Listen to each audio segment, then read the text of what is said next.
Hello, Gabe. Hello, Ariane. Nice to see you. Yeah, nice to see you. So you sent me an email because you watched a video I posted before about Maly Trostenets in Belarus, Correct. near Minsk.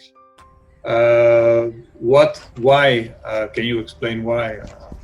Well, a few years ago, there was a member of our family named David who wrote a book on my mother's side of the family, which has the maiden name Sprecher. And this brought a vested interest in me to start researching some of my family's background. I know that we have a background in the Holocaust and stuff like that. And through that research and from the book and from the inquiries I made, I was able to verify that some of my grandfather's family members were killed in the vicinity of Maly Trostenets in Belarus during the war, during the Holocaust. And I've always continued this, inquest into more information on what happened to them and the memorials and stuff like that. And I was casually looking at a YouTube that day for more information, and I wanted to find out more about the area. And I came across your video, which was great. And I noticed that it was actually quite a beautiful memorial, and there was, obviously they were paying respects to the people that had been murdered there. And I saw that, maybe there was an opportunity for me to do something special for my family, to maybe place a memorial for the ones that we lost from our side at the memorial there. And so I reached out to you in hopes that maybe you would help facilitate that. And it turned out that you are a great gentleman who is very, very kind, and it's been great getting to know you, and you've helped facilitate some of that for sure. Oh yeah, thank you. I'm happy to do this. In fact, what I explained is that I myself I'm interested in history, and especially what happened in Europe during the Second World War, where there were tragedies. In fact, with the Jews who were deported, who were murdered, also soldiers who were used to fight against each other and who died, many deaths, of course. So your family, your family was deported from Cologne, correct, to Minsk, and can you tell? So the history of my family in Cologne goes back obviously quite a while. My great-grandfather, Nachman, he emigrated from Ukraine to Cologne. They had a pretty prosperous family. They had a good business there. And my grandfather, Arnold, who I call my Zeta Arnold, he had obviously a big family, a lot of brothers and sisters, and his parents were in Cologne. And then after, when the Nazis took power and stuff like that, there was obviously changes to, the atmosphere of being Jewish in Germany. So after Kristallnacht in 1938, my grandfather, Arnold, was taken to Dachau concentration camp with his two brothers on November 30th, 1938, where he was imprisoned for about 3 months. And after that, they basically had to, you had to bribe your way to get out or something. It was very difficult to even get out of Dachau. But at that point, the Nazi regime wasn't yet murdering Jews. They were still only incarcerating them and trying to get them out of Germany and out of, German places that they had taken over. The prerogative wasn't a final solution of the German question yet. That didn't come into effect till later. So they basically told my grandfather, listen, if you leave the country, then, we'll back off a little bit. So my grandfather and his two brothers left for Europe. They went over to England, and they were safe from basically the rest of the Holocaust. But they did have, obviously, a tough issue because they left behind their family. And that was a lot of problems for a lot of families back then. You had to choose whether to stay or go. And if you left, you were obviously in a safer circumstance. But if you stayed, you were probably with more of your loved ones. But you were the longer you stayed, the more doomed you were for your fate. So the rest of his family stayed. His brother Jakob, his sister Anna, who had polio, his father stayed. His mother passed away while he was in Dachau, I believe, because she was elderly, and I'm sure the stress, was very, very critical at that point. So she passed away while he was imprisoned. but his father was still in Cologne with his brother, his nephew, Alfred, his sister-in-law, Dina, and his sister, Anna. And there was a few other sisters that stayed there, but they had actually non-Jewish partners, and they were doing things to make sure that they were staying hidden out of kind of the Gestapo's kind of eyes. So as the war continued, obviously the politics for the Jews changed, and it became total annihilation of the Jewish race. So starting in the 1941, in the fall, they started doing deportations from Cologne, and my grandfather's family was still living there. And when it came time for their turn, it was 24th of July, 1942. 20th of July, 1942. Yeah. They were asked to meet at a train station in Cologne, and under the term evacuation to the east. That's what they called any kind of deportation. They didn't say you're being deported. They always used the word evacuation. And they just thought they were being resettled to be farm laborers. That's probably what they were told and what their understanding was. In actuality, what was happening was that they were being taken 4 days on a train to a place called Maly Trostenets, which is a concentration camp. They were taken off a train just in a little kind of forested area not far from there called Dina, and they were shot. Yeah. So that is basically where they met their fate. They didn't have any, time to say goodbye to people. They didn't get to, they had to give their keys to somebody. They had to pay. They actually had to pay to be on the train. Really? Yes, they actually had to pay a certain amount of money to be on the train. They had to hand over the keys to their houses, and they had to pay. So they were actually paid for their own deaths, which is just shows you what kind of immorality was back then. So I found this information out after the book came out from my relative David. He wrote this, and I was able to find their name on a list. That they were, in fact, on that transport, because the Nazis kept very good documentation of all this. And if it wasn't destroyed, it's usually in some kind of archive. And through back and forth with historians and looking through different archives, I was able to find that, yes, Jakob, Alfred, Anna, and Dina were all on that train. And on that day, when they arrived on the 24th, Anna, Dina, and Alfred were all shot and killed. Jakob didn't actually die that day. We don't actually know really what happened to him between then and a few months later when he died in October of 1942. But we do know that he was cremated in Theresienstadt ghetto, where my great-grandfather was also deported to on June 15th, 1942. So about a month before their deportation, my great-grandfather was deported in a train about 1,000 people that was mostly elderly people from the Cologne area. So as you can see, there's lots of information, but... Yeah. So we said maybe they met, or your great-grandfather, Nachman Sprecher, he was deported in which month of 42? He was deported 1 month before on June 15th. So, and he stayed longer. I'm sure they were there with him when he was deported. They obviously were living together, or they were, near each other. I don't know actually his whereabouts and where he lived, but I know they probably obviously were close. So he was deported on the 15th to Theresienstadt, and that was the last time they saw him. And it wasn't long after that it was their turn to be deported as well. At that time, there was some of the deportations were going to Theresienstadt ghetto, and if you were deported to Theresienstadt ghetto Theresienstadt, you had a likelihood of possible survival. You could possibly survive the ghetto there, but a lot of those people that were still deported there were still being after that fact were being deported onward to Auschwitz, which obviously was the worst place you could probably be deported to. So. Yeah. But you had a chance on the 24th July transport. It was just they were planning for death. There's actually German records from the people that ran the camp in Maly Trostenets that have their in writing. It says that they're preparing for 1,000 people, so they're digging giant pits in the forest, and then a few days later there's going to be another shipment of Jews coming from Germany, and they have to dig more pits. So they were just continually digging pits, bringing people, killing them, and doing more, which is terrible.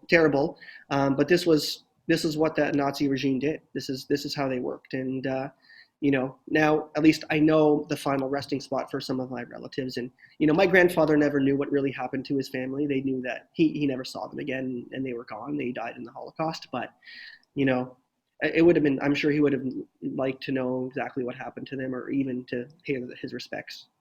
So that place I visited them, and you could send me pictures, and I could put it on a tree, because at that place where the Jews were murdered when they arrived by train or by gas truck, sometimes by gas truck even. Yeah, exactly. They were gassed in a van or in the truck, and then doors were opened. Those who survived that van would be shot at that place. And that place is in the forest near Maly Trostenets. There's a memorial now. You can visit it, and if you're a relative, of course, you can put a sign on one of the trees there. So this the Forest of Names, it is called, and it is a very strong memorial to remember what happened in those times. And I know that what happened was that when the Russians liberated the camp, before the Russians liberated the camp, the Nazis forced the inmates of the camp to dig out. They had to exhume all the pits, and they did huge crematoria fire with the railroad stuff. So, but there is still the pits there that I've seen on the pictures and stuff. So, the graves of your relatives, they're there. It's a place where you can still pay respects, but. But it is a beautiful spot that I've seen on the videos, and so it's nice to be able to put a physical place to the end of of someone's life, and to be able to pay respects. And I appreciate you having taken the photos and doing that for us. It is important, I think, to do that. Yeah.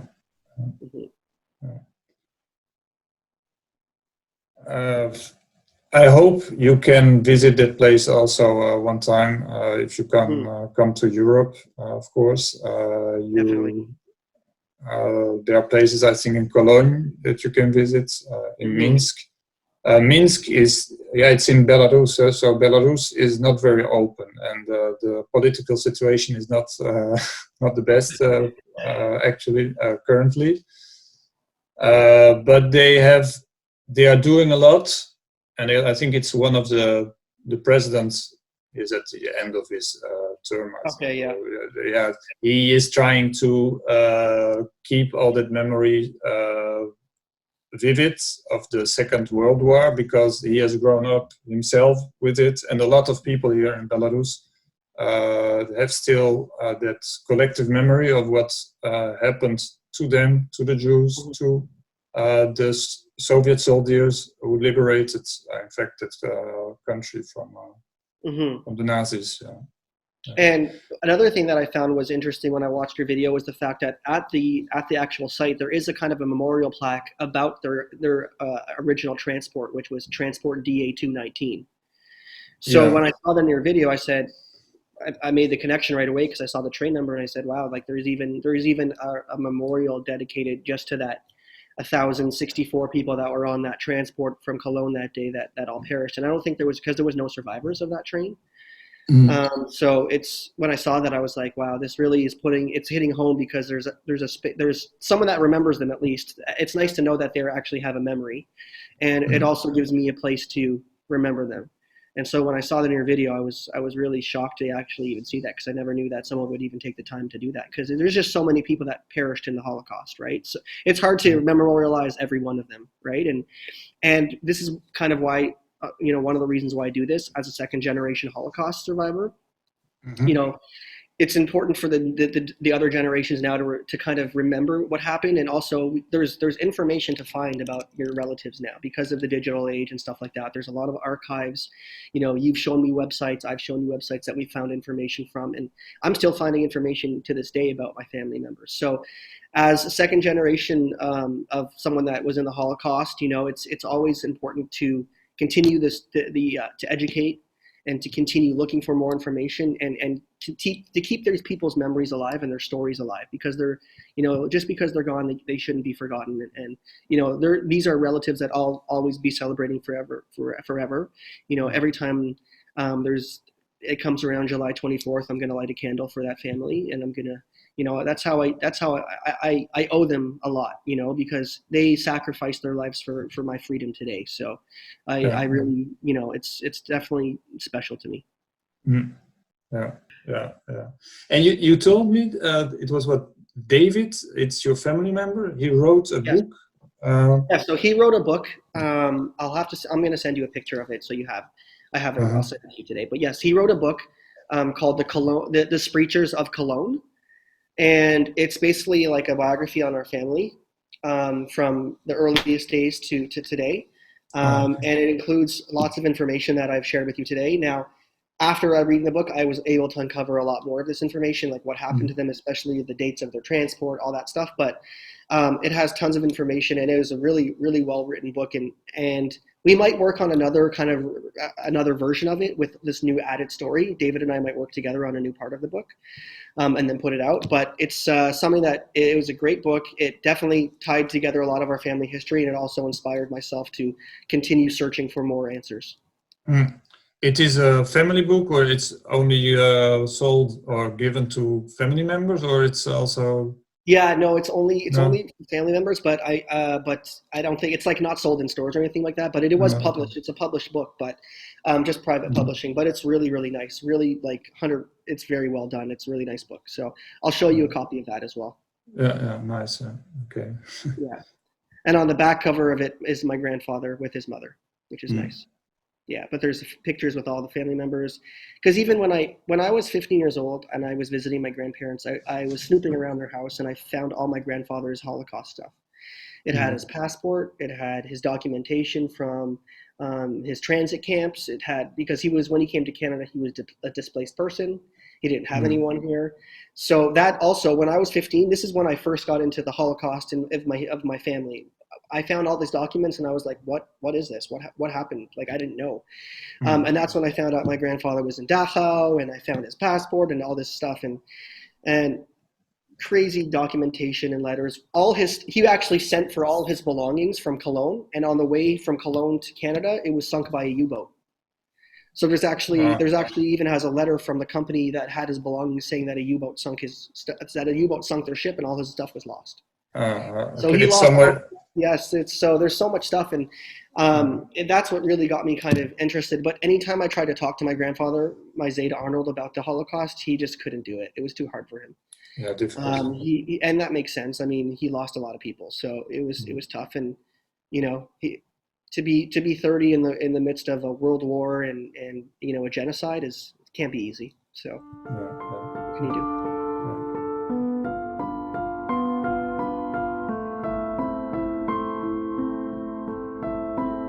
Thanks for this discussion. I think, If you want me to send you any more documents or stuff that I found, I can send you a few more images if you want to, and you can use them if you like. If not, don't worry about it. And then you just have them if you want to use them. Yeah. Okay. Okay. Great. Take care. Nice talking to you, and we'll speak soon. Yeah. You too. All right. Take care. Bye.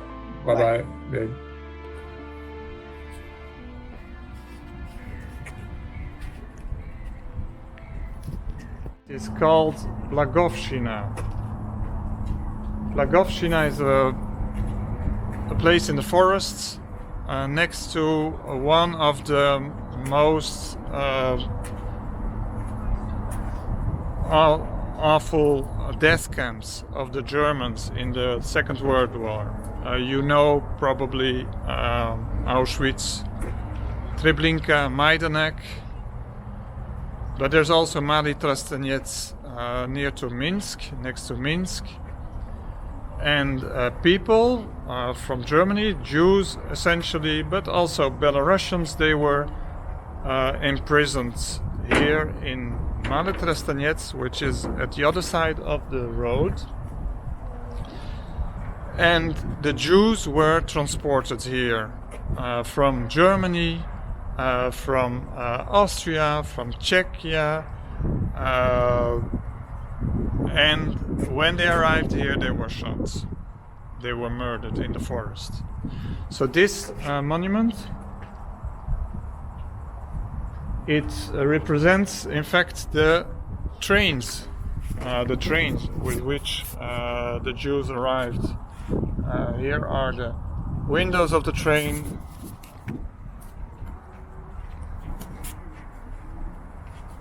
So this is the memorial.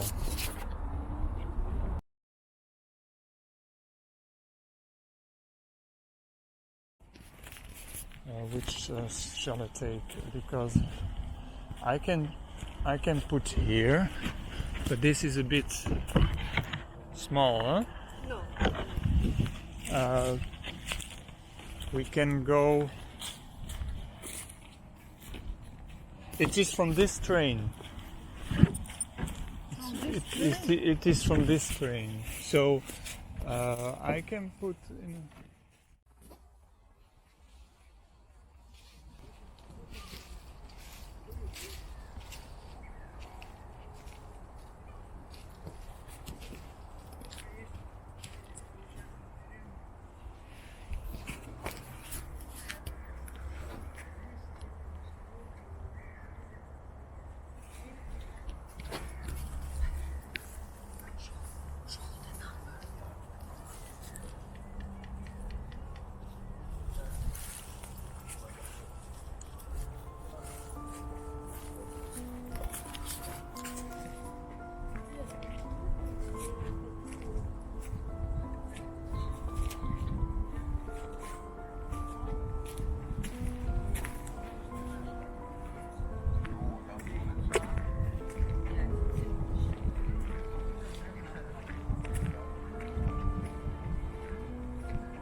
Here there are many other signs on the trees of people who were murdered here at this place. Awful, incredible.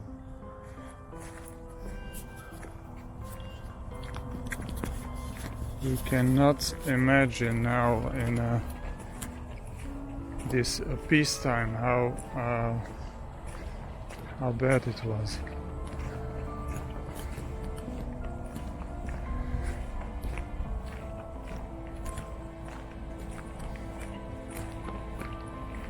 So this is in remembrance of the family Sprecher with Jakob, Dina, Anna and Alfred, who were brought here by train. They think they had must be a terrible, horrible experience in that train.